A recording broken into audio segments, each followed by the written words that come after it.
All right, here we go. It is Thursday night. It is Oh, no! Friday night, Friday. 8 o'clock. Friday night, 8 o'clock. Hey, bro. Sometimes it be like that. It's Hey, Friday night, and I 20, feel all right. it's But 2026, bro. Should we start? Do we need to change it to Fridays? Is this better for you? yeah, why not? All right, we'll see. We'll see. We'll You can see do what the it. Do people it say. every night if you want to. We'll see what the people say in the comments. I'm Cole House. It's my brother Samuel, and Oh, tonight we're kicking off something. It's going to be our theme for this first part of the year, and that's Arkansas stand up.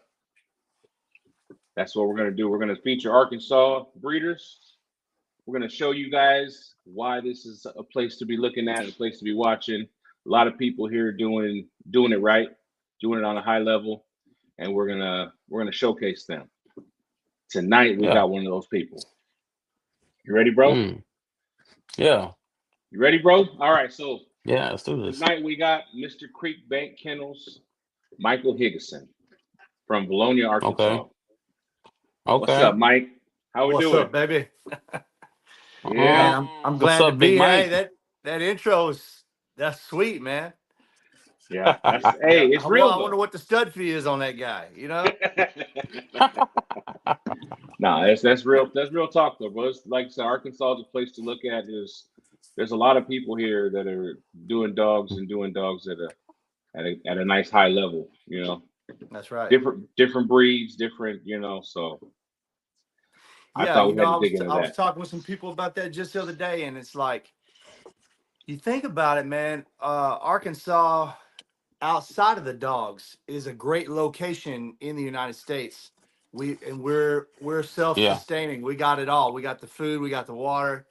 We're fully covered, man. So Yeah, we're good on that. But as far as dogs too, hey, this is a central place in the South, man, that everybody can come to. We need to get our show game Yeah. up, and I plan on being a part of that. We got some hella breeders here, man. We really yeah, Yeah. do. And we're it's what's funny that you say because Arkansas really is a contender. But for some reason we just haven't come together. And yeah. so it's time. It is time. It's high time. That's It's what we say time. here. It's high time. Oh It's high yeah. time. That's- Yeah, I, I Yeah. like that. I like yeah. that. But Yeah. like I said, we've always just kind of stuck to our oldies, and we've done a little bit of American Bulldog kind of stuff that overlaps. But like I said, I feel like it's really time to just put Arkansas forward as much as we can. Right. And yeah, and I'm glad you to be the first one, bro. Um, Me too. in our talking this week, I find that we really have a lot in common. You know what I mean? Facts. Um, and it's no surprise that we both wind up, loving dogs, having dogs. But if you Hold want, on. I Time would out. love. Go ahead. Acknowledge the hello real quick, please. Thank you. Oh, what's up, Court? Oh, what's up, Courtney? I All did. I right. put it up there. That's acknowledgement. All right. All right. That's my baby, just so you know. Okay, we're good. Yeah. All right. What's happening, Joe? We got John on here. All right, we got some people. We got our people. Oh, here we go. What up, John? Hey, Anita. This is our aunt right And here. Nita. Happy New Year's. Yeah, she watches faithfully. She really encourages us, and yeah, it's appreciated for real. But I want to start where we kind of usually start with people, and that's at the beginning, like where your dog life started. How'd you get into dogs? And you know what I mean? Why the American Bully? That type of stuff. Yeah, okay. So I actually I've always wanted to get into the breeding side of dogs. Been a dog guy all my life. Never was there a part of my life I didn't have dogs all around me. I've always worked with handling dogs.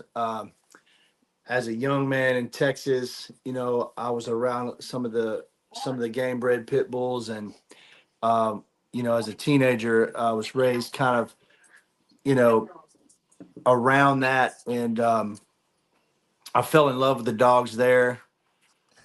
I like a muscled up dog, like a big dog.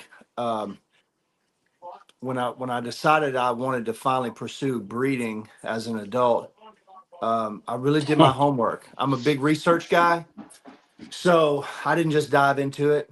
Trying to do it right, man. Spent some time digging around in a few breeds, narrowed it down to my top 5 dogs that I care enough about to invest my life in like that. What were they? It Hold was on. Where was the oldie at? the oldie was in there. Oldie's in my top 5. I got to tell you. Okay. Right on. So I liked the Cane Corso. I liked the Presa Canario. I liked the Dogo Argentino, the American Bully, and the Oldie. Those were my 5. When I got down to splitting hairs, I had a lot of trouble picking between those breeds.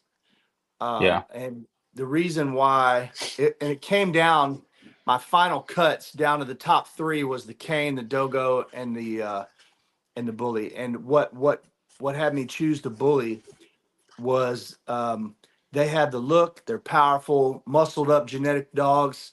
But they don't have the prey drive. They don't have the temperament issues. You run the risk, and it's not a shot at the Dogo or the Cane Corso, but they're very territorial dogs, very powerful. If they've been peeking at you from inside their fence and you've been talking shit outside the fence and they Come on now. finally get out of that fence They and get a might hold come of out you, and see you. Yeah. you got a problem on your hands. You got a problem. Your neighbor might not even be able to get away from them. And so, and that's okay in a protection world, right? Yeah. But as a breeder, I wanted a dog that looked the part, but was a little easier to deal with. Yeah. And the American Bully XL is what I chose. Yeah. Yeah. I I now when I made that decision, I started getting online. I started combing through the internet, trying to find somebody that was speaking truths, trying to find somebody that could educate me, and take me to a level where I feel like I knew enough about our breed to get into breeding them. And I went on, had a few stops along the way on that. I found my way to QBN Kennel. Raul Fagundes, my guy. Pretty early on, I guess that was about 5 years ago or so, and dove in, realized like, hey man, dude's talking real good. He's obviously got a medical background because he gets deep with it, man. And started realizing that, in my opinion, he was talking some good stuff. So I got the notebooks out, started taking a bunch of notes, started fact checking what he was saying, and then I was like, oh man, dude, he's the real deal. And Yeah. and in that moment, I really couldn't believe he was giving the game away like he was. I mean, he's an open book, man. He's trying to educate. That's his whole thing. And so I really dove in as a fan with QBN, and really got to know them guys over there. Started getting involved in their lives and things like that. And then I won a raffle, won a trip down there. Got to put my hands on the dogs. And became a part of the QBN family. Wound up getting my first dog from there, and my second, and the first bully. yeah. And man, just stayed in the fan, stayed educating, man, stayed learning. I was probably 2 years in before I got a dog of just educating. I like that. And I like that a lot. I really took my time with it, man. I didn't want to jump the gun. And then when I decided I was ready to get a dog, I wanted to pay homage to the OG, man, to Yoda. You know what I'm saying? The guy where I really cut my teeth, where I really feel like I learned what I know. So I started there, and I guess it was another 2.5 years later. He called me up one day. He said, "Man, I can't think of a better person that I'd rather have beside me on the show." So now I'm the co-host on QBN Kennel every Monday night at 8 o'clock, and really enjoyed educating the community, man, and being a part of that with him. He's my mentor. He's also my friend. I love doing the show.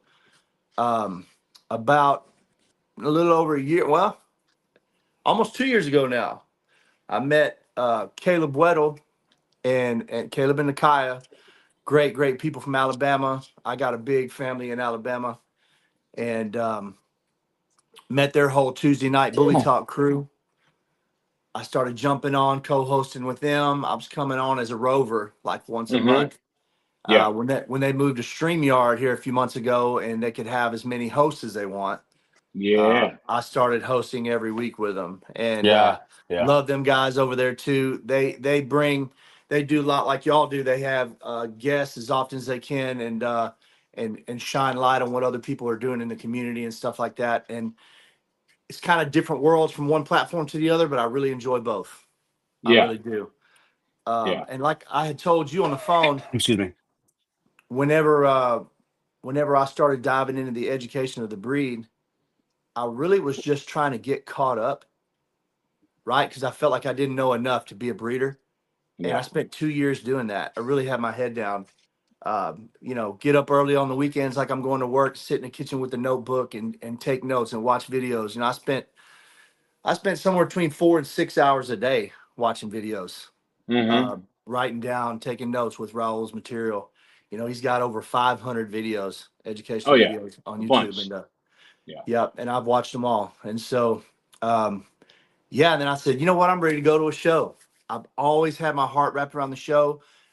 Hadn't never had a whole lot of experience doing it, but always had one eye on it. Really, really interested in it. So I finally worked up the courage to go and see what's exactly going on. Felt like I was prepared to talk dogs, and got there and got around some folks and realized that the education that I had worked so hard for kind of took me to a higher level than I realized. Yeah. And I felt like I put myself in a pretty good position to be a breeder then. So Yeah. Yeah. Yeah. That's yeah, bro. That's in a different breed, in a different lane. Very similar art. Very similar. You know what I mean? Because I'm a nerd too, like that. Like you and I'm I are not. both diggers, ain't we? I'm not gonna open my mouth. I'm not even gonna ask the question until I have a pretty good idea what your answer is gonna be. You know what I That's mean? right. That's So right. it was a lot of learning, a lot of just trying to find whatever I could, whatever we could on our breed. And at the time it wasn't very much, but the stuff that we did find, um, well, first of all, I watched QBN for more than my wife Long wants time. to. My wife be like, that guy again. You know what I mean? Like, yeah, yeah, yeah, yeah, yeah. Yeah. Love my pups. I learned a lot from him too. And then it was like, okay, so now what do we do? Like, okay, I pretty much I can sit and talk dog now with somebody, but I didn't think anybody was just gonna want to sit up and hear me talk dogs. So that's why we said, you know what, let's just have a platform and we'll talk to people that know dog and we'll just talk dog like that. And Yeah. that's how we do it. So that's what we did, and then after we've only been doing this 9 months. We started in March last year, Right. right? And Yeah. then a couple months ago, one of the people that I used to watch their videos sends me a message, hey man, we should do something on Sunday nights. I'm like, okay, let's do it. Word, no problem, no second question about it. And we started doing the Sunday nights with Chris and Gina Moore. And man, I've learned so much from them people. Yeah. So much that Yeah. like Yeah. I learned a lot from Raul. I learned a lot from Love My. I learned all these, and I didn't realize how much there was still to learn. Right. You know what I mean? Until someone I said, do. Yeah. you know what I mean? So, I learned. like I said, Look, I consider myself somebody where I can make a sound decision within my lane, without having to, you know, take my call out, right? But I do learn every time I talk dogs with people. yeah, If nothing else, I learn from their ideas, from their knowledge. I learn from their mistakes. I learn from it all, man. And I'm always a student, always yeah, willing to learn and dig around in this stuff, man. I think it's straight from the heart for me, bro, because I don't think there's anything that compares to the relationship like a human and a dog has. no, There's no other two species that get down like we get down with dogs, man. It's a big deal. And yeah. and people ask me, you raise these puppies and you spend all this time with them, and how could you let them How go? can you let him go? Yeah, yeah, yeah, yeah, And yeah. I my get that and all the my time. whole thing is like, I think what dogs have done for my life, Yeah, and to that's my favorite part. provide that for somebody else, I feel good about that. Yeah. Okay. Like I said, I'm a nerd, Yeah. right? There's a word for it. It's called a Duchenne smile. That's the guy who named it, whatever. But there's a smile that you smile that's not fake. It comes Right. from inside you somewhere. You know what I mean? Right. And when you hand somebody their puppy that they've been waiting for, whatever, they smile that smile. The one that Right. it's not just cheese for the camera. It's like, oh man, and that's my favorite part of it. Like, It Yeah. is a big deal. to do I had something like that for it, somebody. it was an honor, man. So like I've had my lab coat on for a couple years, really putting together some breedings that just did the best I could to be as prepared and make the most executive decision I could on the pairings. And then my little protege, Trayvon Mobley, senior, man, 27 years old, one of the greatest young men around from Alabama, died early at 27 years old. And we had a plan for a breeding with a female of his, um, and we wanted people to have, because we're all about the shows and the training and the dogs on the high end and the whole deal. Yeah. But we also have a passionate place in our heart for people that want these bullies and can't afford them, right? Yeah. Exactly. Can't Yeah. afford a $5,000 dog, So we just, shooting the shit, talked about having a breeding and calling it, doing it between my boy Pressure and his female Remy, which was his production hmm at Bama Elite Kennels, and calling it the People's Litter. And when he passed away, his wife informed me that he had dogs from his programs going in different places, but Remy was his baby, Okay. and that was his baby girl. So he had told her that he wanted me to inherit her. So we went to Alabama, went to the funeral, of course, and then and we brought Remy home with us. Now my wife and I decided that in honor of our he was like a son to us, really. My little protege, man. We would do the breeding that him and I had talked about. We called it the People's Litter, and we were really, they turned out to be great quality pups. They were very, very consistent, but we just really weren't focused around breeders, more of a pet home litter. Yeah. And we Right. cut the price down. We cut the price down in half at least, um, and I was honored, man, because I got to carry out that vision for my partner, man. And also, we had three veterans, two autistic kids, two ex-cons, and two suicide survivors that got puppies from us out of that litter, which was our vision for it.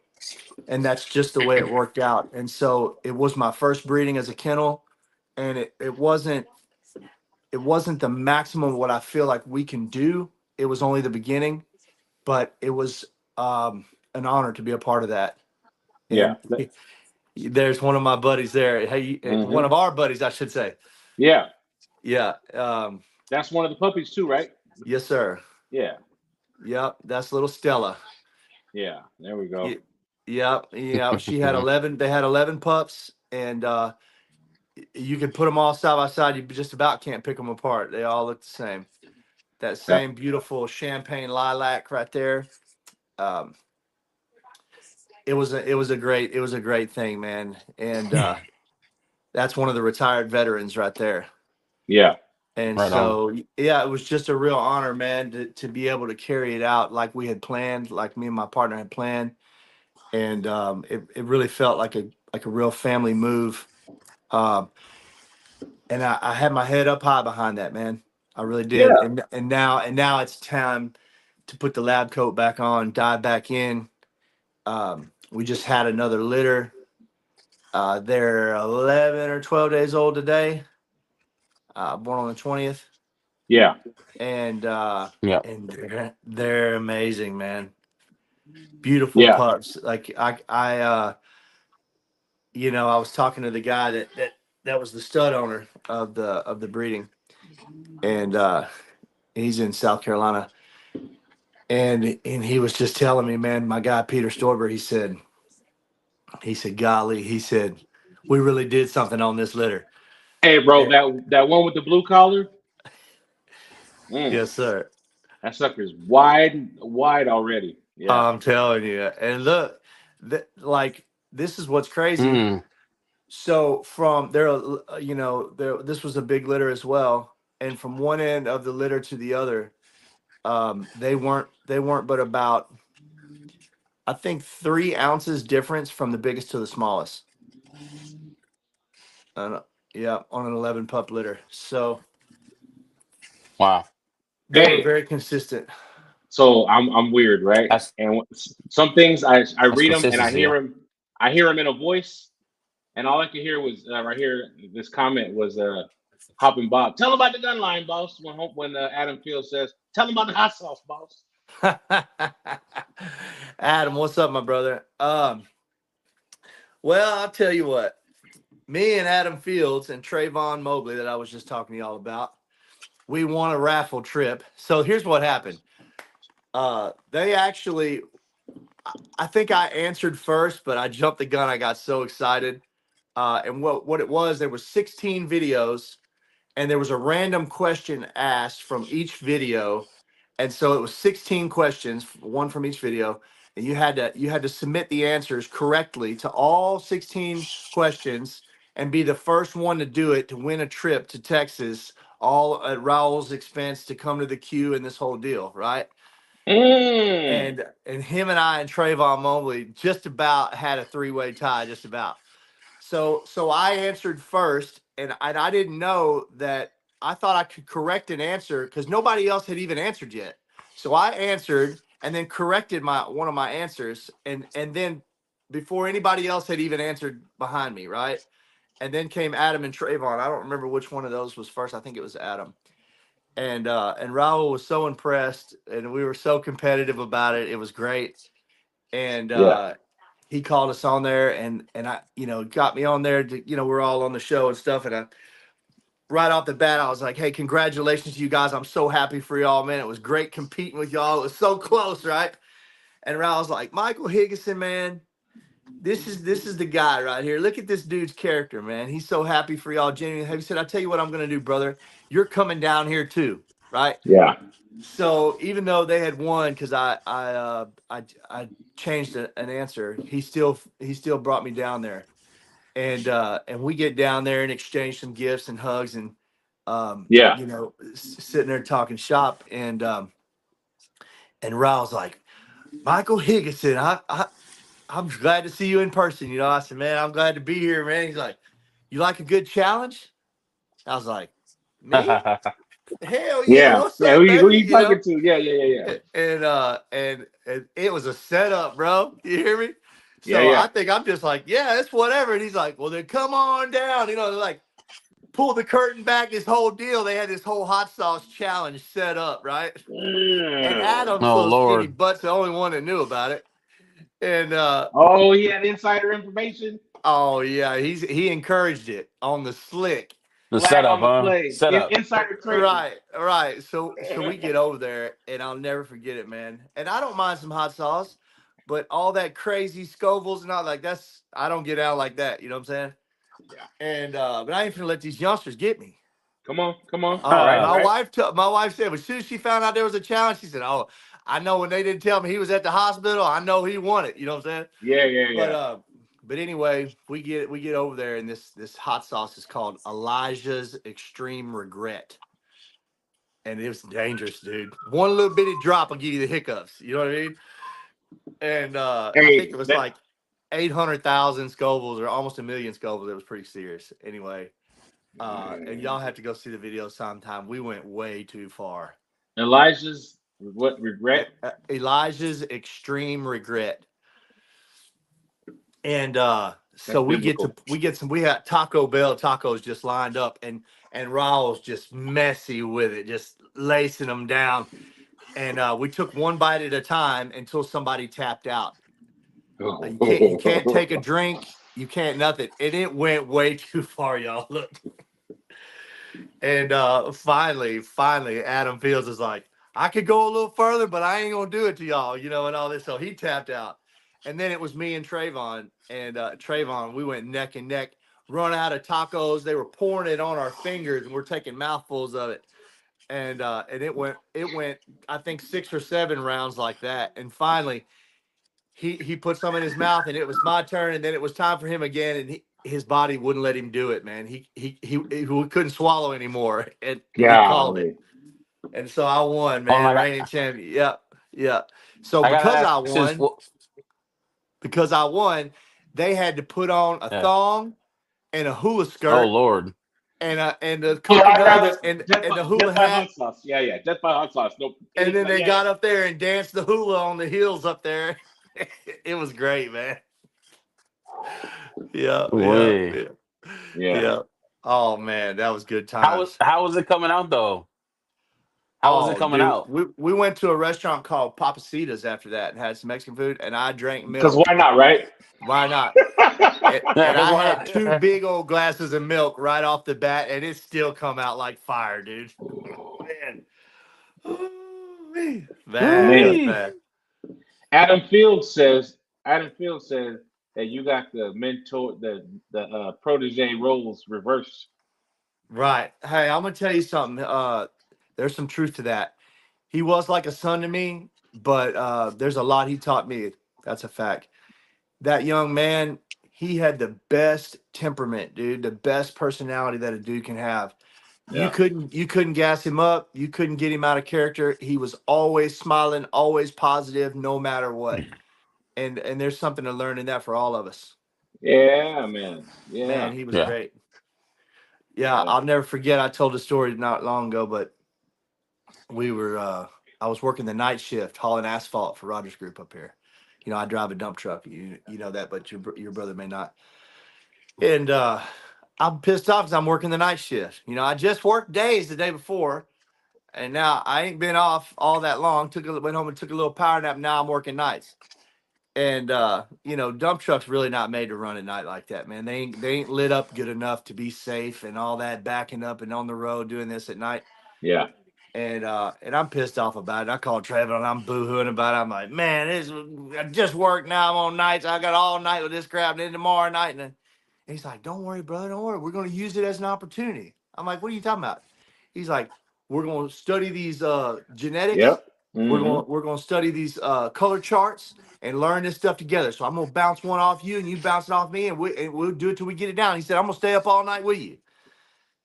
And so he stayed up all night with me, man, and us learning this Embark, learning these color charts, Yep. and just bouncing these things back and forth, just make a lesson out of it, man. And that's just how he was. He was great. Yeah. See, allegedly, if you get that trailer brake, if you got that trailer brake handle on your dash Uh huh. and that little mirror knob, allegedly you can just set your phone right in there and it'll just ride. Allegedly, right? Allegedly. So Yeah. I've got a pop socket on the back of my phone, Yeah. and I've got a little pop socket, little rack that it sits in. So Yeah. I just set it up there, man. I'm ready to go. Yeah. You can get a good dog education driving a dump truck. I know. I That's right. yeah. Not that I podcast or anything while I'm in the truck, but Right. well, I tell you what, the education doesn't stop. I like to listen to stuff while I'm driving. That's for sure. Yeah. Yeah. Yeah. The more I wasn't around whatever to meet Trayvon, but a lot of people have a lot of high things to say about him. So That's my beautiful wife commenting right there. yeah, Yep, yeah, he is the reason we got into confirmation shows. yeah. When he finally talked me into going to a show for the first time, it was in Bruton, Alabama, and we didn't Ooh-wee. even have a dog in the fight. We just showed up to be in that with him. He was showing his dogs, and the girl that we inherited, Remy, was one of the 2 he showed that day. It was actually a good turnout. There was a lot of people there, and I got to really see some dogs, man, and just how the whole thing goes. That was my first show, and it was great, dude. They got this guy got on the mic and hyped everybody up, and he's like, let me see all these XLs in the house. If you said you got an XL, you think you got that dog, bring it over here, line it up. We finna line them up, and they lined Yeah. up like 20 XLs, and Mm. I got the whole thing on video, just panning all these dogs, and they were, Yeah. you know, which one of y'all's got the biggest head out here, and da da da. Yeah. Yeah. And I was like, holy cow, man, this is something different, and I'm in love with the shows. Yeah. Yeah, I just love it. We went to the Beast in Virginia. I've been to a couple shows. Like I think we met briefly in Conway last year. Yeah, But they had the Beast in Virginia, and that was the first big oldie bulldog whatever show that I've been to, where it was our people. And I think I caught the bug kind of the same way. Like, man, this is cool. I said we need this right here. More often, more places, and that's what we're trying to bring here. Because I absolutely. think it's cool. It changes your lens when you see other dogs. That's a You know, great analogy, changing your lens. I like that. It's exactly what it does. I always say it calibrates, right? It calibrates me to like the pulse of the community. Like what is a good dog? What does it look like? Right? yeah, Because you get online and you shop around and you get lost in people's marketing and different things and oh man, this dog right here and this whole litter show quality and blah blah blah. And then and you're like, yeah, the this guy, whole look the at whole litter, the whole litter. yeah, Not the whole he's litter, yeah. not the whole litter. Yeah, the whole litter, right? Yeah, And then you get, this guy's got 1 million followers and blah blah blah. And he's like, well, he's gotta be telling the truth. And then you learn, you go to the shows, you're like, where are they at? Oh, they're not here, bud. right, Yeah, right. they're hiding online with these dogs. And the thing about it is, you think your dog's good, and then you get into the show and you get to see really where your dog's at and where the competition's at and where the top Yeah, of the food chain's Yeah, at. And as a breeder, yeah, you get to calibrate and reset and say, okay, we don't have enough of this. We got too much of that. We need to yeah, tighten up this, and I think that's really the main theme of showing for me is I love the competition. I love training the dogs, getting them ready and going and competing. But I love to look at what I'm up against as a breeder and be objective and see what I'm missing. yeah, yeah. Adam Field says they got something coming up in Alabama the 14th of Yeah. March. Adam, is that Big Band show or is that something else? He'll tell me in a minute. But Yeah, friend of but yeah, ours that I know he's got something coming up too. yeah, man. That's like I said. That's for me the beauty of shows, that and meeting people who I've seen in the message on the groups and stuff like that. Right. There was one dude, right? And if yeah. he's on watching tonight, his name's Train Yard. His name was Kennel, so it'll just come up Train Yard OEB, right? And we got a train whistle sound effect. I'll play the train whistle. Yeah. And at the Beast, bro, this dude walked all the way up on me. I couldn't figure out who he was because he had his T-shirt on with his logo, but he had a new logo. He had a new logo, and he didn't look like I thought he was gonna look. You know what I mean? So he got all the way up on me. It's you. You know what I mean? Like, okay, yeah, yeah, yeah. So that part of it for me was fun too. Meeting the people, seeing the dogs, and It's cool when people know you're putting that work in and they recognize you from what you do, and yeah, it's neat. I've had a little bit of that at shows where people know me from QBN and know me from Tuesday night. It's neat, man, because it makes me feel like uh the mission behind it for me is being seen. yeah, Someone's Not listening. not not I'm not saying that's what I want. I'm Yeah, saying what message I'm putting out is being seen by the community. yeah. People are actually hearing the stuff that we right, teach, right. and people are actually appreciating the guests that we have on, and it makes me feel connected to the community. I really enjoy it. Oh yeah, 100%. It's a little weird though too, It just to is be a little honest. weird. Yeah, There's levels to it, right? yeah, yeah, yeah. And then, Yeah. well, because like for me, one thing we try to do, bro, I try to leave a little bit of myself in every one of these. It's not Right. about me; it's about you tonight. But I Right. still try to leave a little bit of myself. So when and my brother does too. So when people see us, they feel like they know you, and Yeah. to an extent, they do. You know what I mean? That's So right.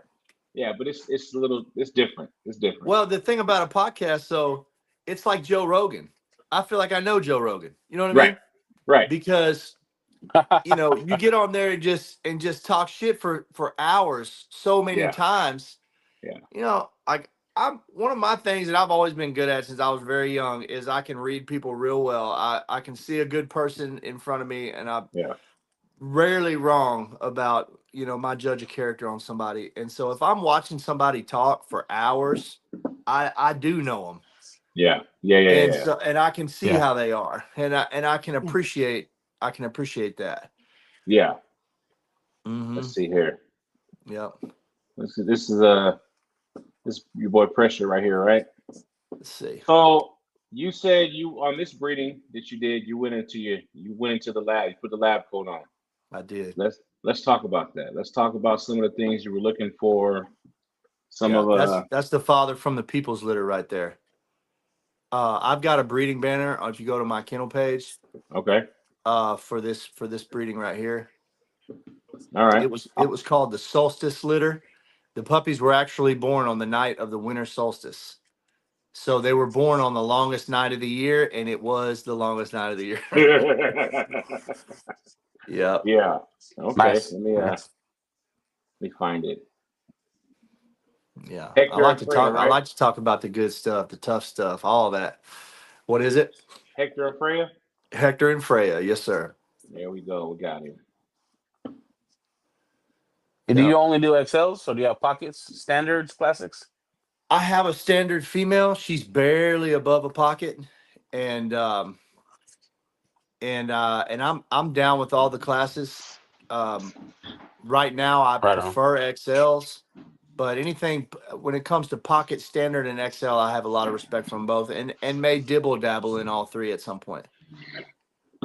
This is an XL breeding, but the male is a standard, and the female, my female Freya, is an XL. But I'll explain to you why I did that. Please do. Okay. I mean, I know, but please do. Yeah. So I feel like, much as you can see in this picture, she's a beautiful female. She's a beautiful blue color. Her dad is one of the biggest, cleanest XLs of that size that I've ever seen. His name was Buff the Stuff. He's about 140 pounds. He's got tight skin. He had a 28-inch head. He was a monster. Ooh, And she kind of had his phenotype. Whenever I put these together, I know as an XL breeder that, and it's not unanimous, right? But generally speaking, XLs are missing a little bit of breed type that we need to better our class. yeah. When you look at the pockets and you look at the standards, and then you look at the XLs, an XL is supposed to be a standard only taller, but it's not, right? No. And as you can see, just looking at the male and female here, they're built different. Yeah. Not So as just an different XL size head, breeder, different type. yes. So as an XL breeder, one of my goals is to bring that breed type up from the smaller classes into the XL world, and picking my dogs and my keepers in order to peter out the mastiff influence. And for people that don't know, when they put together our breed, the XLs have a piece of the gene pool that the smaller classes don't, and that came from the Mastiff mainly. And the Mastiff was the worst thing that could have ever been done to the American Bully. It narrowed the rear. It made the rear Mm-hmm. tall and narrow. So when you look at a bully from the back with that massive influence, it looks like a lion from the rear, narrow and lanky, right? We got the stiff stifles from the Mastiff. We also got the loose skin from the Mastiff, and some other things. So in order to bring that breed type up, we had to try to peter out those Mastiff traits, that Mastiff influence. So I'm looking for dogs that don't have it. I'm looking for dogs in the smaller classes. I can bring their breed type up, and I'm looking for a female that's able to allow me to do that based on what she has genetically, right? So Embark's a big deal for me. All my dogs are embarked, and I'm a big fan. There are other ways to genetic test a dog, but I think the community needs to get to an Embark level before we go further down that road, right? It's a good place to start. It's That makes easy. They're sense. Yeah. like $120 a test. You Hmm. know, it's a valuable tool to be able to see what's under the hood, Yeah, right? and When you buy a the car, website. you pop the hood, right? Yeah, and the website's easy to see all Yeah, your dogs and all that. it is. And when you get Yeah. a Navigate and profile, everything. Yeah. yeah, and when you get a profile, every dog you have is under that profile. So you just scan through and pick your dogs and look at their stuff, and you can compare different things. And then, so I was looking for a dog that I could look at the Embark. There is a hormone called the IGF-1 that is body size hormone. Humans have it too, Growth. Yep. but the IGF-1, there's for the dogs, there's only three different things that they can be in the IGF-1. They can be II. The II is smaller, and that actually is a bulldog influence. So all your dogs are probably II in the oldies. They might have an NI in there somewhere, but probably most of your dogs are mostly II. Then there's the NI, which is intermediate in size. It can produce dog of its size, smaller than its size, and bigger than its size. It's kind of the middle ground. And then there's NN, which means the dog can outproduce itself not only in size but in girth and head and muscle and everything else. It can produce a larger version of itself, right? Yeah. Depending on who that dog is bred with. So my female Freya, she's an NN. So what I was looking for, and it was harder to find than I thought, was a standard male in the standard class, which is the next size down, right? With I an wanted N. a, I wanted a standard male that was an NN, because that means so that's one piece of the puzzle I was really looking for, a very pertinent piece to the puzzle. The other thing was I wanted the female that I was going to be breeding to this said male. I wanted her to have a very low COI, right? And just to explain to people a little bit about that, just to give you a little bit better understanding than just throwing some name at you that you don't know. COI stands for coefficient of inbreeding. And what that is, that percentage shows you how line bred or outcrossed that the dog is, right? So the higher the Yeah. COI, the higher the homozygosity within the genes, within the chromosomes, which means the blood is tighter. If the homozygosity is high, the COI is high and the blood is tighter. If the COI is low, then there's more heterozygosity and unmatching pairs within the chromosomes, and that means the dog is outcrossed, right? So I got an outcrossed female with a very low COI, so that she was very impressionable. So that the male that I put into her, I picked a line bred male, and her COI is a 9, which is a very low COI, and his COI is a 26. And so who I It's way chose, up Hector. there. What's that? You cut out. What That's a was high that? number, 26. It is. And I learned in doing this that the acceptable range of COI is different per class, and it's different per breed as well. So like for the pocket class, having a COI of like 40 is not high. You'll never see an XL with a Mm. COI of 40. That's out of our range because we have a bigger gene pool. But some of the breeds that have been together longer and Hmm. some of the breeds that have smaller gene pools, they have higher COIs at times when they're line bred. But for Yeah. the XL, 26 is a good high number. It's a good line bred number. Not too high, but on the higher end of the good side. Yeah. But before I chose him, right, I was looking for an NN standard. I was looking for a high COI, so he would trump the litter with her because hers is so low. And I Yeah. chose her because I knew that she's got clean structure from QBN. She's a beautiful dog. She's not going to hurt anything at all. She's 104 pounds on an empty stomach, and she's 21 and a half inches tall. So she's a big girl. And she's got that NN in the IGF-1. So I know she is the perfect vessel to take the dog that I need to put with her and make bigger versions of that stud. Yeah. She's the perfect tool for that. She's a carrier. And yeah. And so the way I did it, I spent almost 2 years, long before, as soon as I got her, before she was anywhere near ready. I started putting dogs in that title spot, and started bouncing it around, comparing the under the hood, really trying to figure out, is this the dog for her? Is this the dog to carry on what I'm trying to bring in? The traits that I'm bringing in that the XL class really needs. I needed more head. I needed more bone mass. I needed to shorten the muzzle, right? Something we really need in the XLs is shorten the muzzle. And I'm looking for things that are uncompromisable for me, which is like the rear mechanics of a dog. To me, is non-negotiable. I want good rear angulation. I want a good top line. I want a good front upper arm. I want 4 chests. I want that good breed type. I want that good skull shape with a nice steep stop. Come on, A yeah. good crown on the head.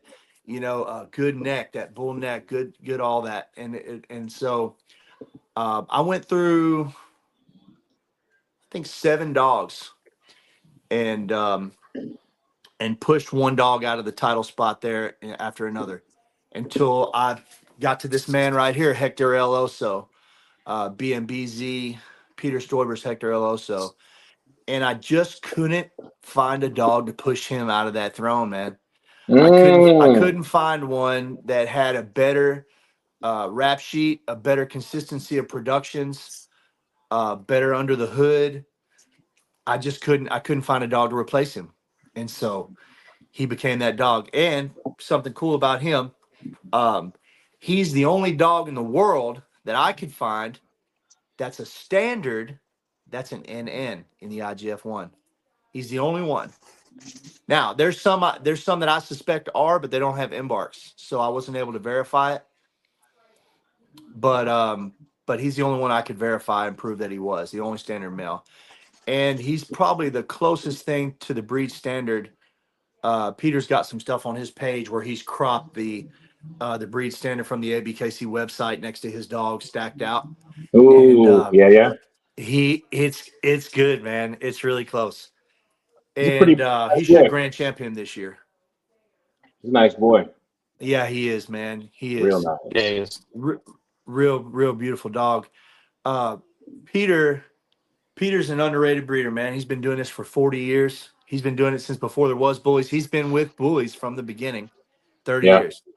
And What's his name? I hats off to the guy, man. He has more consistency in his program than anybody, really. He What's really his name does. again? Peter Stoiber, Stoiber. You can pull him up on Facebook. He's you look at any dog in his yard, you can tell they're kin. He's got real tight blood, real good dogs, and he's been breeding for so long, and really an OG in the game. And I got a lot of respect for his program, and he's been good to me on a personal level as well. That's what's up. Yeah, yep. So And yeah, this I was was able the to winter make that solstice litter. decision. What is it? The winter solstice litter. Yep. Yes, sir. Yeah. Yeah. Why not? Born on the solstice. So Yeah. so now we got some play on names there for pups and stuff that are pretty cool too. So Oh, yeah. looking forward Yeah, to bro. that. You Yeah. said in the So IGF-1, the go ahead. IGF-1 you said? Yes. You want to The know about NI, that? the NI said intermediate, medium, you said? Uh-huh. Yeah. Yeah. I The got NI. I got one right here I can pull up. Yeah. Let me see. One of y'all's embarks. Yeah. This is Okay. this is Mo. Is that Mo? Yeah, what does Yeah. her say? It's NI. So she's a big body carrier. Uh-huh. Yeah. And That's what I this thought stuff, it said. it's a good tool, but like especially when you get into the predicted adult weight, those things be off. I haven't had one without that. But Okay. So let me tell y'all this. There are certain things about Embark that everybody knows is going to be off. Weight is the main one. Yeah. You're going to be at least 20 pounds off. Yeah, on because this weight. girl's 105 pounds. So And what did they say she was? 75. Yeah. It's Yeah. always at least 20 pounds off. And I don't know why I don't know why that's always off, but it always has been with them on that. Yeah. I definitely don't go by the weight with them. Yeah.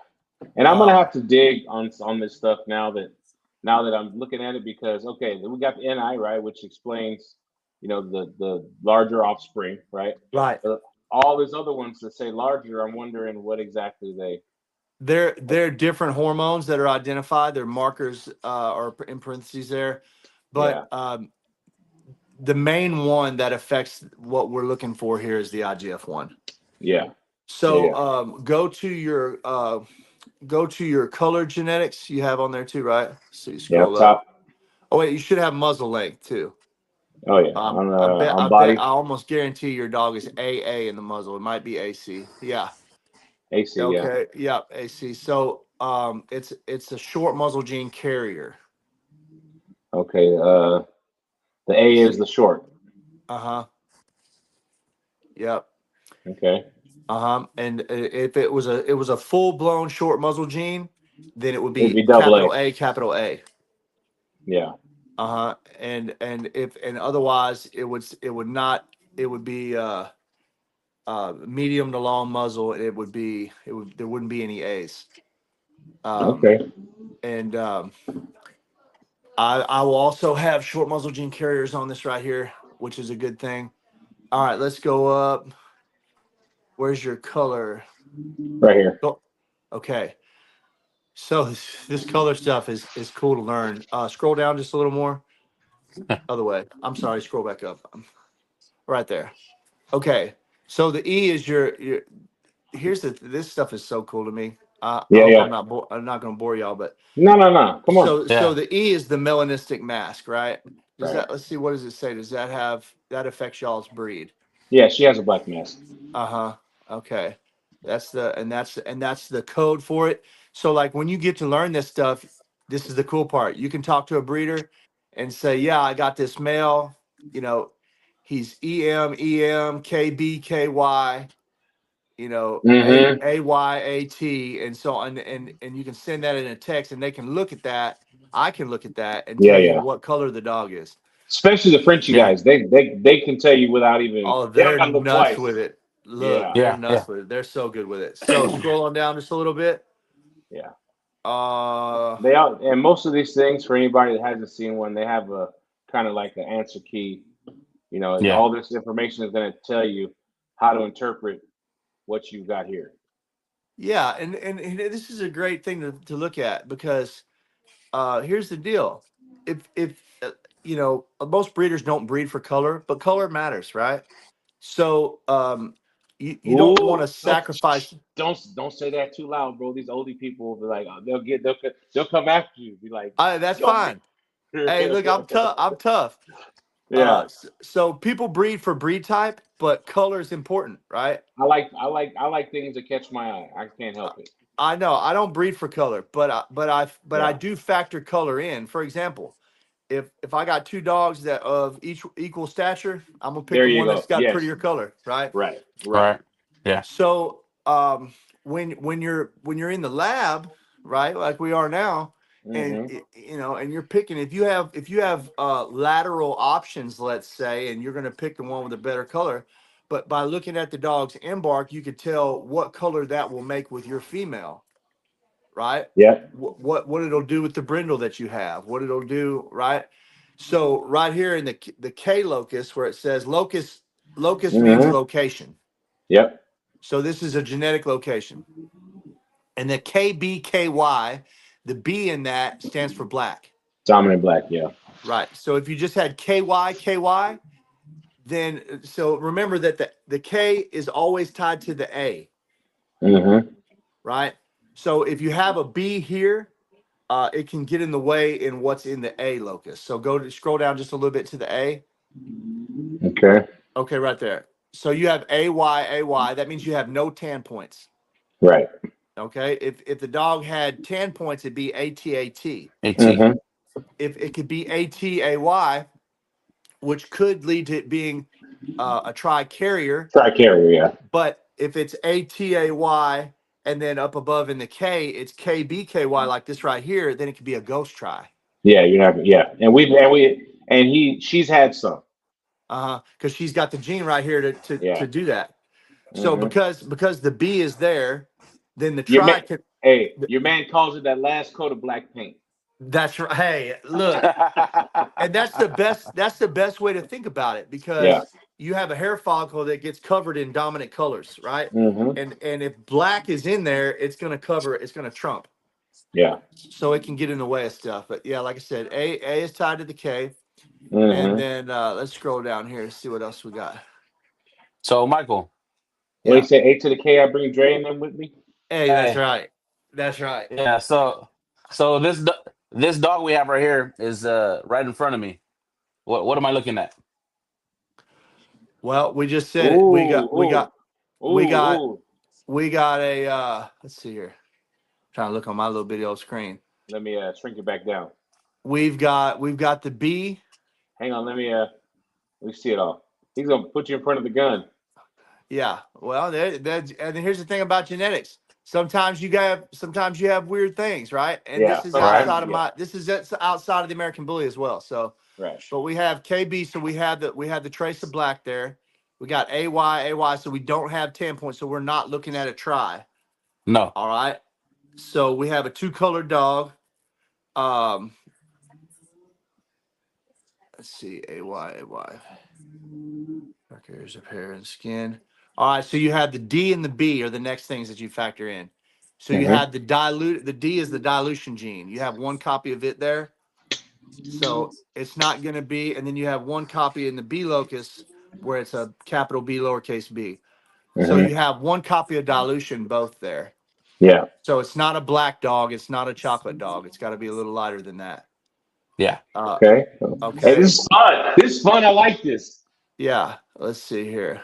You're not wrong yet. The 10 points is not expressed. Right. Um, Raul's got this really cool thing too. It's a cheater, but it's a color chart and it's got like a maze has a path. It has Yeah. the paths that go. So if you got this and this and this, you only have certain options that can connect to point A to Right. point B to see what you got. Yeah. Let's see. Because Do we when you're done, have I'm gonna flip the camera and I'm gonna show you what I'm looking at. so it's not a Merle. See that? We don't have a Merle gene there. No. Right. No tan is expressed. So you have a No. diluted dog. So you're looking at a lighter colored dog. It's going to have some white on the chest probably. It's going to be a lighter either like a lilac or a lighter chocolate or a blue. If I had to say. Okay. Stop. Before you flip the camera, I gotta say that was really, really good. That was Yeah. really, really good because you're missing the smoking gun, and Embark took the smoking gun away. They don't have the Yeah. BR on there anymore. Right. And that Right. was my next thing to say. So I already know what the smoking gun is because I've dealt Yeah. with Embark for a while. Yeah. So Yeah. Yeah. it's funny because years ago No. they had it and it was BR. KBR. Yeah. It was Okay. Yeah. KBR and it was also BR. Yeah. But they don't show the brindle on there anymore. Yeah. Good They don't job, show Mike. they Yeah. don't show the cocoa on there anymore. Yeah. Hey, So you're my not very gonna next smart, thing I bro. was gonna say before you turn the dog around, it's either what I said or it could be cocoa or it could be brindle because they don't show either one on Embark anymore. So what's your final answer? The final answer is what I said or brindle. Yeah. You go ahead and show the dog, bro. You Okay. nailed it. Yeah. Yeah. Can I flip the camera from the platform? Let me see. Oh my You How can do I goodness. flip flip him you home? flip So it I'm just gonna go or here. you can redo it. I already blew my shot on the applause sound and everything, bro. Did Amateurs. you? Dang it. Hold Now on. better late than Ranked never. Go ahead, amateurs. fire it up. I'm about to. Let me see. I got a Here we picture go. of her. Here we go. Embark has a picture. Click on the profile picture there. Yeah. It's not the best picture in the world, There you but go. Oh no, it's picture's a picture. So not only is it brindle, but it's a diluted brindle, right? yeah, yeah. Because Lemon. you got We call it Come lemon on. brindle, but there's yeah a you gif got here. yeah that's but y'all call it lemon brindle. Well, they do it. I call it blue fawn brindle, but Okay, so the reason why. So can you flip back and forth between this dog and the picture of your puppy you have off concrete? Me? I can pull it up. Oh. I can You don't pull have it to up. necessarily pull up the Embark, but if you have a picture of that dog, it'd be a good thing to bounce back. So the difference in those two is the dilution. In the Yeah. D and the B locus, you don't have the dilution on that other pup. because what did I say? The dilution comes from the diluted brown and the diluted black, right? You have the D and the B. Mm-hmm. That concrete, the father, is chocolate. Yep. Yeah. He's DD in the D locus. He's capital D in the D locus. I got him as a puppy. Right. So because the dad has got that chocolate, he's got the genes to produce, potentially, depending on what mom is, a brindle that is not diluted. So my guess would be mom is not diluted as well. And if she was, you could still have both in a litter. Say if you had a litter of 10. So there you go. You got a more bold. This is a diluted though, right? No, he's straight. He's fawn. Right. So his, because of the chocolate dad. Like I Yeah. said. Yeah, like I said. So, and now he even a little older than that. He looks a little more. I bet he's darkened up. Yeah. Yeah. He has. Uh-huh. Mhm. Yeah. Oh yeah, And that's he's way darker. Yeah. what's that? He says way He's darker way now. darker than this now. Yeah. Right. They darken up. Right. Yeah. It's not Yeah. like all pups Yeah. just about born with pink noses, but they darken up. Yeah. Yeah. Yeah. Watch that pigment come in one dot at a time. So that's the cool thing about Embark right there. So Yeah. if we were shopping and trying to pick a dog for this female or this male or whatever, we could pass these letters back and forth. KBKY, capital D, lowercase d. Okay, so um, seeing if the tan points are going to be expressed or not, we can figure all that out. And then if there's things that we want that we don't have, we can bounce that between the dam or the sire that we're breeding to see if they have the traits that we can. So can we bring in try to at least get some tri carriers out of this, and then those tri carriers we can make our keepers and then breed them to a full blown tri, and then we have tries and tri carriers in that next generation. So these are the way that you bring in traits. Yeah. But the first thing I think, the first thing that we would talk about in that instance would be this page. This stuff here. This is the good stuff. You know So what I mean? this is when you see all that green right there, that's a good thing. Yeah. So you have genetic markers that this is where you see the threats of the dog. These clear results. All this green right here is great to see. Yeah. In the American Bully, we have genetic markers that pop up that have never affected one single American Bully, but it's a red flag on the Embark. Yeah.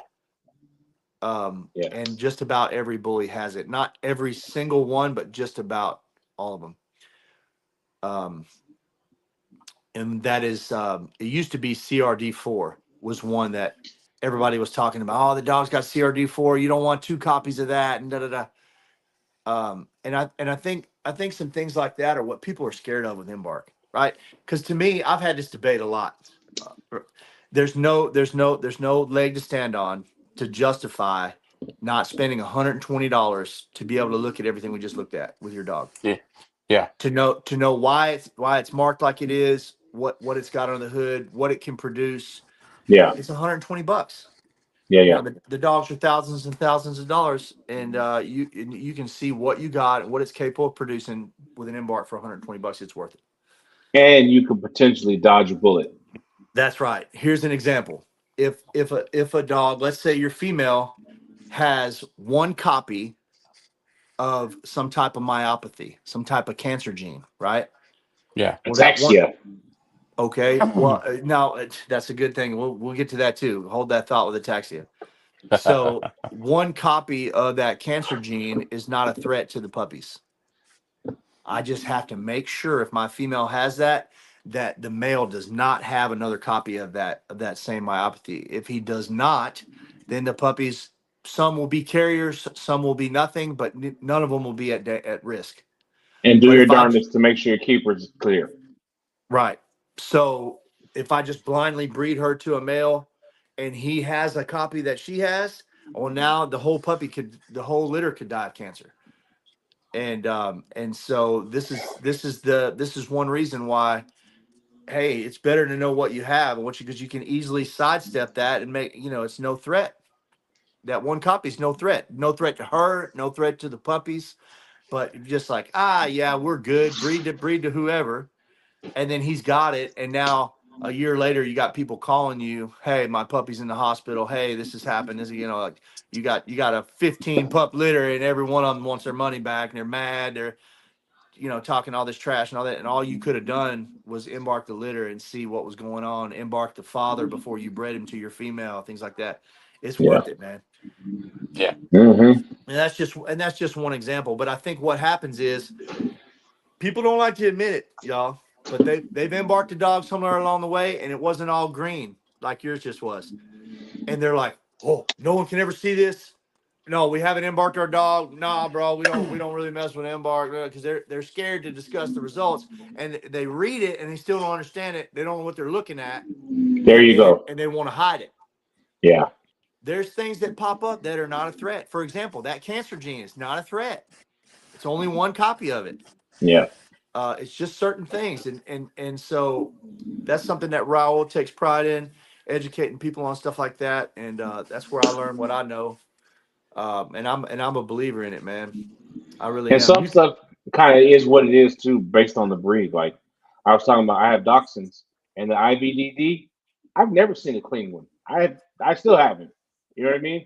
Yeah, They're short dogs with long backs, and that's their biggest. If you look at them, it takes you half a second to realize what this dog's biggest risk factor is, and right. that's the gene for it. So what are you That's gonna right. do?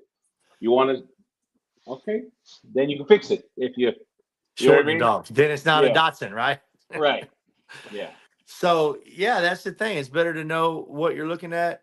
The other thing is this. So let's say you breed these dogs that I bred. You got Freya was a 9, Hector's a 26. I've seen litters in my own house. My first litter, if you go to the people's litter that I did, there was a 10-point swing in an 11-point litter, 11 pup litter. So 10 point range difference in the COI from one side of the litter to the other. So I had them as high as a 28 and high and low as an 18. Hmm. So Yeah.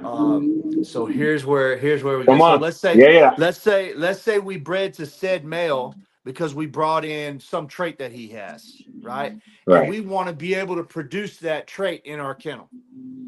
Okay. We're dealing in probabilities here. Nothing's a guarantee with genetics, but you want the best probabilities that you can. So say this male's got this monster head and he's got this bone and we bring it in. The puppies look like they got it. They got them. Crazy. Crazy. Crazy. They look great, right? And oh, this one right here catches my eye. And this one looks pretty good, but I'll probably sell him and then you don't even know which one's got what, right? And let's say one of them that you keep has a COI of 18, and then the one that you sell has a COI of 28. Mm. Well, you have sold your highest probability puppy to recreate what dad brought in. And if it's a male, your most potent dog. Most potent dog. Pretty Yeah. potent. That's right. And so you've given away what you did the breeding for and didn't even know it because you picked phenotypically. And that ain't enough right there by itself for you to, I mean, it's like, why would you not want to know? You spent X amount of dollars on this stud credit and brought these traits into your program and then gave them away because you picked with what you're looking at and not what the dog had genetically. Yeah. And you gotta blend the two together, in my opinion. You have to. You have You to. have to. To not would be the equivalent of like I can drive a car, but I have no idea what the parts are. I don't know what they do. Never mind being a mechanic, but just knowing what a starter is. Okay, that you turn the key, that starts the car. You understand how it works. That's right. Or being You a need, person that just knows gas pedal, brake pedal. that's right. Yeah. You got you're much better off to know a little more than that about it. Yeah. And that's the thing, man. Like, you don't want to give away the things. Same thing with the IGF-1, right? My dogs. So in this Freya litter, Freya and Hector are both NN. So the Mhm. entire litter's NN. I know that. So Now, I don't have nada. there can't be nothing else. Yeah, They're yeah, gonna be right. they're gonna be NN. They all outproduce dad in the IGF-1. They're all gonna be they're gonna look like dad, but they're gonna be a little heavier than him, a little taller than him, a little more muscle than him, a little more head than him.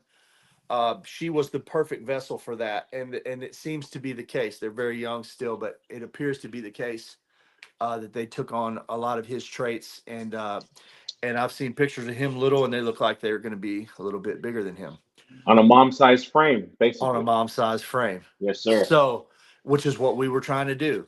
But let's say, for the sake of discussion, let's say that I had Freya, who is an NN, and let's say I bred her to a male that's NI. Well, now we have to do a Punnett square and figure out the percentages of how many are going to be NN, how many are going to be NI, right? And break that down. Well, obviously, if say if you're breeding two NNs, let's say, or let's say your dog is II and you're trying to add that mass, so you're looking for an NN dog in a bully, right? Yeah. Well, if your dog's II and they're NN, then they'll all be NI. But if it's offset, if you have some II and NN, Well, then okay, hold up. That's my beef with the Punnett square. Is it leaves you a step short. Because reality is the Punnett square is the way the dice are loaded. But that's every right. puppy is still his own roll of the dice. That's right. You know what I mean? It's not like we still okay, that's it, 25, 20. No, it's You're okay. looking at probabilities. Yeah. It's Yeah. not a guarantee, but Right. you can but you're loading the dice as best you can. With fours and threes trying to roll sevens. Yeah. Right. Yeah. That's Yeah. right. And so Heck it yeah. doesn't always go as planned, but it increases your probability. And that's Yeah. all you can do as a breeder. When you're dealing with genetics, you can't say, 2 + 2 is 4. Yeah. But you can increase the odds in your favor by checking more of the boxes. Yeah. Yeah. Yeah. Yeah. Absolutely. Mm-hmm. I like this. Yeah, I like the stuff. And I also Yeah. like the phenotypical part is important too. man. Because there's nothing that's going to serve us long term like understanding what we're seeing. Not only that, but aside from what's under the hood, if the phenotypes don't match well, then they're not going to feed off each other well. Yeah, One's gonna be trying to correct the other too much. If the yeah, phenotypes don't add up good enough, or you got dogs with competing COIs. yeah, One's an 18, one's a 22. yeah. Well, then you have that issue there. One's an So XL and one's a pocket. Now I understand he's a pocket. there How is. So how far does that?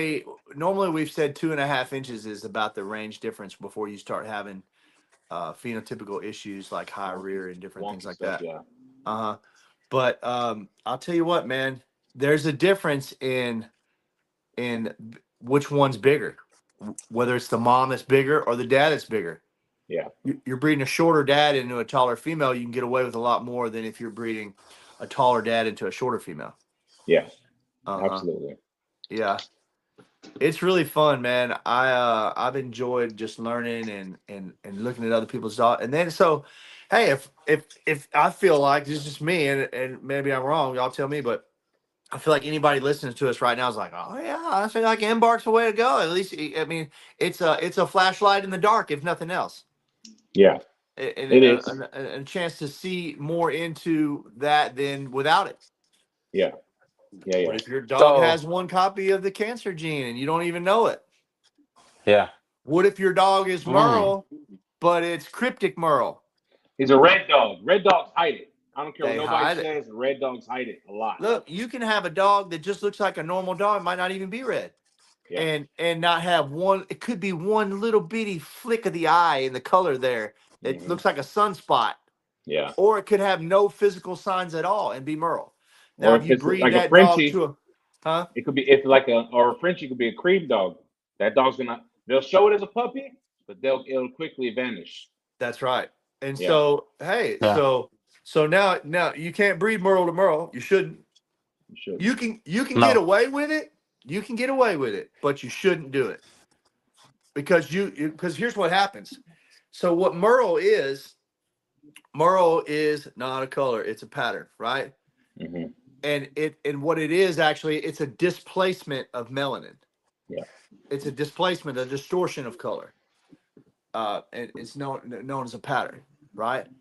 And that distortion of color has to do with the melanin, which is what makes the color of the dog. So the Mm-hmm. absence of melanin is white, right? Yeah. So melanin, here's where it gets cool. Melanin affects more than just the color of the dog. It affects the ears, the eyes, the kidneys, and a few other organs. Yeah. And so, um, you may not have a deaf dog, Mm-hmm. but you may have a heart murmur. You Yeah. may have kidney issues putting Merle to Merle because you're putting two dominant traits together and you're getting an exponential amount of a displacement of melanin, and it Yeah. could go beyond the coat and go to the dog's ears and eyes and even into the organs. And it's not just Merle. You start stacking pie dogs on top of each other, you can run into problems too. Piebald. Yeah. Mm-hmm. Well, so piebald Takes a little is more time to get there, but you can get to a trouble place. well, piebald is actually it's like harlequin. It's a display. It's also you have seas of white with islands of color. Mm-hmm. But the seas of Yeah. white, you have to think of it as white is no melanin, and then islands of color is melanin. Yep. So you have parts of the dogs that don't have melanin. Yeah. And so if you have a piebald dog or a harlequin dog that's extremely white, you're at risk of eye issues and ear issues and things like that. And Time to find kidney. you something full suited, breed to it. Yeah. Yep. Mm-hmm. To pull some color back into it. Yeah. You Yeah. get too white, you start getting issues, man. And it don't take long. You'll have some ears, you'll have some kidney, you'll have some issues. And that's the same thing as Merle. You'll have a problem either way there. Uh-huh. You got a compliment here. Jessica says she understands all this, but you're dumbing it down, making it make sense without the brain hurt. Thank you. So you So do the study, so you know what I mean. Then you can just share it. That's how it works. so here's the thing. It's funny she said that. So that's really what got me my spot with Raul. Yeah. Because he's so smart, y'all. He really doesn't understand that. He'll talk right over somebody's head, and he doesn't understand that. Yeah. He doesn't mean to. He's trying to explain it, but I'm able to grab it at layman's terms and kind of convey it. And that's I help him with that You because synthesize it. I do. Yeah. I take it to the ground level, man, so that people can understand it. Yeah. And so I'm kind of the connection between the normal people and Raul, where I can kind of I'm the translator, Yeah. right? Yeah. Mm-hmm. Yeah, I really enjoy So, being that. having said all that, bad You even male got you versus you even bad got my wife. You even bad got my female. wife here. Hold on. You got my Huh? wife here in this DNA stuff, bro. I She. love it. Oh yeah. Go ahead, I bro. love it. What'd you say, little More brother? valuable to your program, bad male or bad female? What's more valuable, male or female? Is that what he said? Yeah. Bad Yeah. male or Oh, bad he's cutting out. female? Yeah, he's cutting out a little bit. It said, "What's more valuable, male or female?" Best male or best female? Okay, it depends on what you're trying to do. It's relative to what you want as a program. For me, Right. females are a valuable thing. Studs, if only if they're exceptional do they get to stay here. Because I can use a female according to what she is and isn't, Yeah. and I can bring in any stud in the world that I choose to add whatever traits I don't have. Ooh, clip that. Clip that, StreamYard. Right. So Yeah. that's the thing. If I have a male and he's this he's 10 foot tall and bulletproof, and everybody in the world wants a piece of him, well, I can only lose from that. I can gain in stud fees, but I can't add to him necessarily. I've got what I need there, and it's good to have an in-house stud. Yes. right? So I'm Or at your shipping. brother's house. Yeah. Yeah, or at your brother's house. So otherwise, I'm shipping semen, and we all know if you played the shipping semen game, then you know that dogs always hit their peak of ovulation on Sunday when you can't ship, right? Fourth of July. Or holidays, right? 3-day weekends. Yeah. It's like, come on, are you serious? So it's good to have that in-house stud that you can plan B with, get that backup plan locked in. So I really appreciate having a stud on the camp for that. But to me, females are where it's at because I can take a variety of females that have different attributes and look at what they are objectively, and then look at what I need to bring into each one of them to build what I'm trying to build. I can pick from the whole world of studs. I always say it's easier to find a stud dog than have one.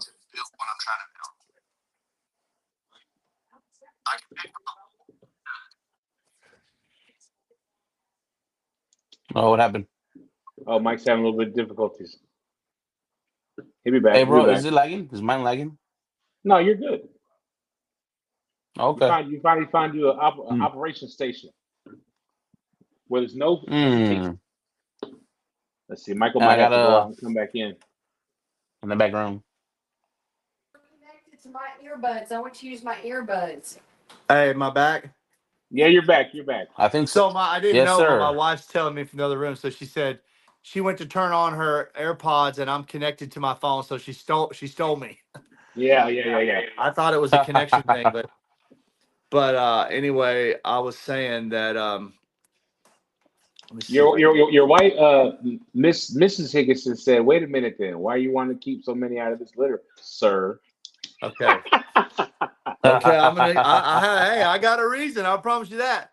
Come on, run it. So I have some really good pups in this litter. They're so consistent. But here's the thing: we're all trying to bring in show quality dogs. So everybody's gonna get, if you do your breedings right, you're gonna get one. If you're a lucky son bitch, you might get two, maybe even best case scenario, you might get 3 show quality pups out of this litter, right? If it's a big litter, you might get that. Probably not, but you might. But you ain't gonna do no better than that. If you do, you've got something really rare and really beautiful, right? Ooh, hey, hold on. Raul talked to a guy. I forget the guy's name. But he had a litter where there was like 3 grand champions in the litter. 4. Right. And then the one he picked, the nuts didn't drop. I'm like, oh God. I know. The heartbreak. It's something, dude. It's like it's slipping through your fingers as you're trying to grab these things, right? I don't know that guy, but I cry inside a little bit for him. So Dean from Triple Shot Bullies, he's the producer of a dog named Hangman that won nationals a couple years ago. Yeah. They had and I think that's who you're talking about. They had 4 dogs in that litter, 3 males and a female that are grand champions. And one of the best litters into record to date. Yeah. I think there was another one somewhere in the history that was also 4, but this was 3 males and a female. That's crazy, bro. It's too early to say what I've got and what I don't have on that level. But I will say that out of the 11 pups that were born, that they were from the smallest to the biggest, there weren't 3 ounces apart. And so they're all very, very comparative in size. They're all 4-wheel drive. The skull shape looks great on every one of them. The eye separation, where the ears are placed on the head, the top skull, they all show me a lot of what I'm wanting to see. This is the female right here my wife wants me to bring up. This is her little baby girl right here.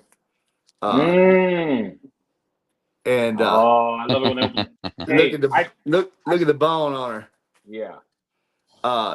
She's got the hams on her. When they open their mouth, how big it is in there. Yeah. It's crazy. Oh man. Yeah. And it's hard to see. She's only 11 days old, but she's got quite the cranium on her. Yeah. She got a thick neck. That's why you can't hardly tell. Big thick neck, that's man. A good problem. Nice short back, short neck, big head, good bone, 4-wheel drive. She's got a nice thick tail. She's a beautiful dog, man. And we can go do it again. go get any of them, man. And this is the MO of the litter. So we got some big decisions to make. I think we have a really good chance at having some of the best females around in this litter. And so if I'm trying to bring in show qualities, then why would I sell them? If I got 3 or 4 show quality females in this litter, what am I going to sell them to try to get another one somewhere? I already got it. If I got it, I'm going to keep it because I'm building a program. Find fish, right? Did you steal my headset again, Christina? Oh, no, I can hear you now. Yeah, I said you don't leave fish to find No, fish. I can't hear you again. Really? I can't hear you. Hang on, let me see. I don't know. No, I can hear now. Now you got me? No, I heard your brother, I guess. Let's see. Yeah, here. House. Let You me, hear me? Yeah, Let me go I on- can hear you. let me go into my little settings real Samuel, I quick. can hear you, but I can't hear Colehouse. Hold on, let me jump out and jump back in. I don't know what's going on. No. You're good. You're good. You're good. Can you hear me, bro? Yeah, I hear you. All right. Can you hear me now, Mike? And he looks frozen. Who looks frozen? Mike? Michael looks frozen. Yeah. Mike might be frozen. Mike lives out there in the Komosayamas way out there in Bologna. In the BFE. What did it say on $1 Million Baby? Between nowhere and goodbye. Oh. I don't know what's going Welcome on. to Bologna, there. Leaving Bologna. Yeah, right. That's that other we part. got fiber optic out here, so I don't know what the deal is. It's something to do with pulling in and out of screens. Sometimes it'll do that. Yeah. This is Hyperactive hyperdrive. This is the bear. Hang on, give me 1 second. Let me. Ooh-wee. There we go. This is Ooh-wee. bear. He's I a like that beefed up little dude. Yeah. Good thick hams on him. Yeah. Yep. He's got Okay, a nice short back, short neck. If you look at his eye separation, if you look at where the ears are set on the head, Yeah. the top skull. Not too high. Yep. He's got the neck. Yeah. He's good, man. This is my little boy right here. He's got quite the spread in the front. You see how far apart his feet are in the front. Yeah. Where's the one with the dark blue collar? Yeah. Let me get him. And she'll go get That's it. as wide as a tractor trailer already. Yeah, get Pinky too. Yeah. I'll show y'all a few of them. The whole litter looks great. I got these females, man. So anyway, if I have it, I'm gonna keep it. If it's what I'm looking for, I'm not gonna sell it to one person and then turn around and try to buy it somewhere else when I already have it. That's what I was trying to say. You don't leave fish to find fish. That's right. Right. We're already on the fish. We're gonna be right here. Got fish in the bucket. Right. Yeah. Yeah. So the thing about that is on the other side of that, to me, if I have it's about having a tighter gene pool too. So Yes. if I have dogs that are very phenotypically similar that are litter mates, oh, this is the one. Yeah, this is the one you like right here. Oh, he's peeing. Hey, we're peeing on camera. Why do I like him a little more for that? You know what I mean? Yeah, right. Hey, I'm true to this. I ain't new to this. I didn't get one drop on me. You know what I'm saying? Hey, come on. Hold on, let me get him done here. But let me see that. Yeah. Look at this. They're all yawning for you, Bubba. Yeah. That's my favorite. This is that boy right here. Ooh, his eyes are starting to open. Yeah, they're all starting to open when they're not sleeping. Because they're what, 11 days? That's a couple days early. That's good. It is. Yep. Oh yeah, he's showing off too. Yeah. They won't be. Good spread, good hams. Same thing. Oh, Be more. he's peeing. We're peeing right now. We're taking a pee break. Huh? Mm-hmm. Yeah. Oh, we're good. All right, buddy. Get it all out of there. Yeah, let's get this. I might take one, too. Peeing some more. Yeah. You had to pee, mama. Break. Yeah. All right, I'm gonna need a soapy paper towel. I got it. There you go. Get that up, but That's this one is thing about the red this is collar. little Pinkerton right here. They're all yawning for you. Yeah. This is little Pinky. Oh, nice short back. Big old dome on him. Nice wide muzzle. So let me ask you a question. Let me ask you a question. I got 2 questions. What does the standard say about tail docking in the bullies? We don't dock tails. Is it against the standard? It is. Yeah. Yeah, we don't dock tails in our breed. We crop ears, but we don't dock tails. Yeah. Mm-hmm. My wife says, when do you crop the ears? What age? There are difference of opinions on that, but I'm going to give you mine. Yeah. 6-7 weeks is a great time to do it, because if you're looking at the, yeah, he's got such a short little muzzle on him. They all do. Ooh. Nice short little beak on him. Yeah, he's got a really wide boxy muzzle. It's such a thick. Man, hey, put that one away, bro. I can't put that one away. Yeah, he's a good one. Here, baby. Bring me lime green and we'll call it. But my mail's trying to split back there. But where were we? I was telling you something.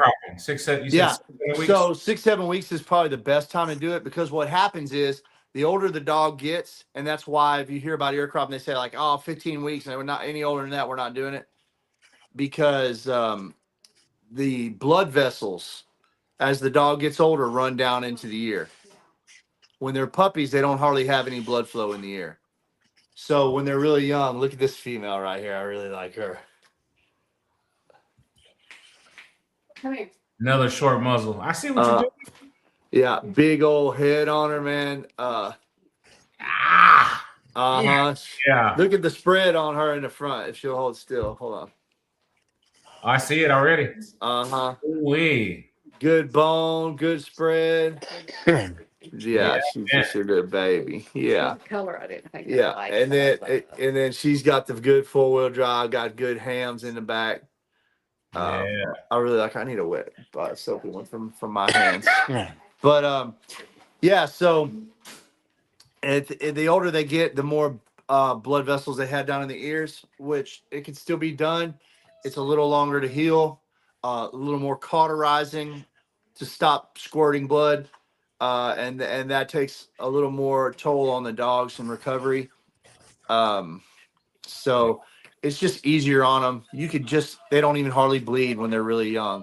A little flesh. It feels cleaner too, huh? Like visible. Less scarring. Yeah. 7 weeks is really 6-7 weeks would be a great time to do it. But up to 15 weeks is fairly acceptable anywhere that does it. I think you get up there though, it still can be done, but it's better young. Yeah. Mm-hmm. And Embark is good from the time they're born. If you got a dog that you can put a Q-tip in their mouth, perfect. Yeah. But I will say, if you can, it's better to wait till they get to a point where they're on mush. And the reason is mom's DNA in the mouth, right? Well, there's that, and puppies have to be fed so regularly that you really need to go overnight without anything going in their mouth. Yeah. And they can't really do that till they get on mush. So mush, you feed them dinner, and then you put them up first thing in the morning. You keep them separated. First thing in the morning, you get straight out of the kennel and get in there, and you're good. That's what I would recommend. All right. But you can embark them as young as you want. Yeah. So before we get ready to go, much like church, in closing,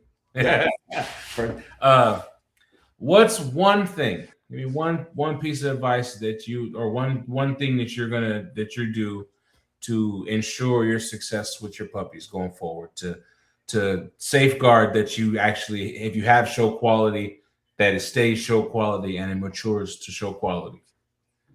Okay, so I'm gonna give you 2 parts to that. Just like church, golly, come on. Just like church, right?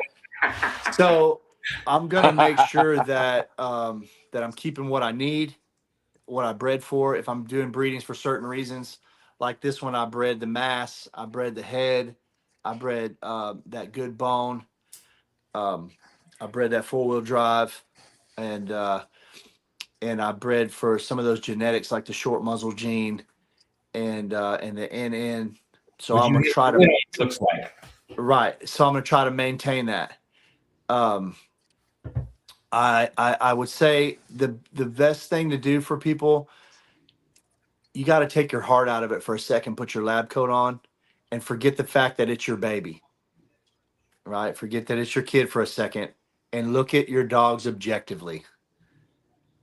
Compare them to the best around, and be objective. Look at say, hey, I don't have the rears that I need. I don't have the head that I need. I don't have this or that. And in order for me to compete at the highest level, I'm going to have to bring in these traits. It doesn't matter how much you love the dog. I'm not saying get rid of the dog. I'm just saying for your program, you have to be able to pick and choose based on what you have and don't have. I think a show environment is a great way to calibrate that, to go and look and see what you're really up against and where everybody's at, where you're at. And I think the key to doing that, besides going to shows, just educate yourself. Get in these environments like these podcasts, like we're on, like that. Come see us at QBN on Monday nights at 8. Come see us at Tuesday Night Bully Talk. Get familiar with this environment, with any of these podcasts. Find a place you feel like you're comfortable, like you're at home, and try to educate yourself where you feel like nobody can just hoodwink you and take you on a ride. And then here you are, you're Yeah. 10, 15, $20,000 in, and you got your brains beat out and you're stuck with these dogs and you don't know what to, now you got these train wrecks and you're just like trying to recover your money, but you're already up shit creek. It's better. Like, you don't have to go as far as I did, but I did 2 years of research before I got a dog.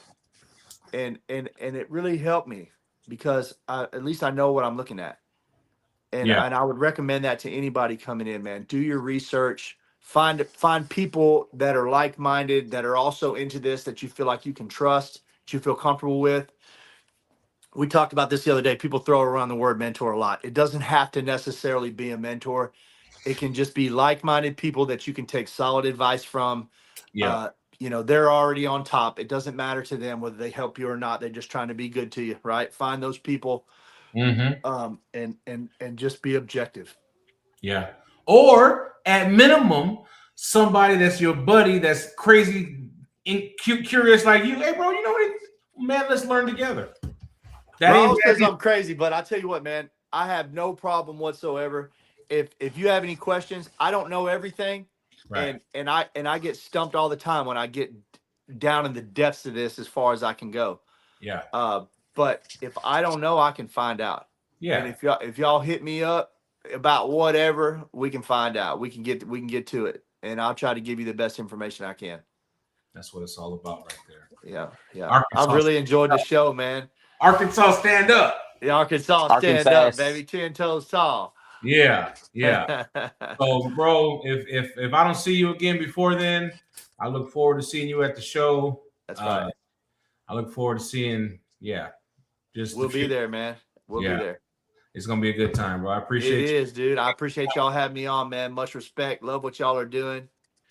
It's great. It's great. So y'all want me to hang backstage for a minute when y'all come off the live? We can chit chat backstage. Yeah, why not? Yeah, we'll do that. Yeah, we'll do that. To All everybody watching, thank y'all for showing up, we got man. one more question for the live. What you got? Creek Bank Kennel, Michael Higgason, Arkansas, baby. What you got, bro? Quick. Oh, hey, one more question. We good? Go, shoot it. So the bullies, right? I hear you. Can you hear me, Michael? Is he talking to me? Yeah. Yeah. See, it's weird. You can't hear me. I can't hear him. What's it? You just repeat his question. Okay, go backstage. Go backstage. All right, let's get backstage. No worries about it. We'll go backstage. All right. All right, we'll sign off. Y'all have a good Friday night. Have a good weekend. Catch you later. All right.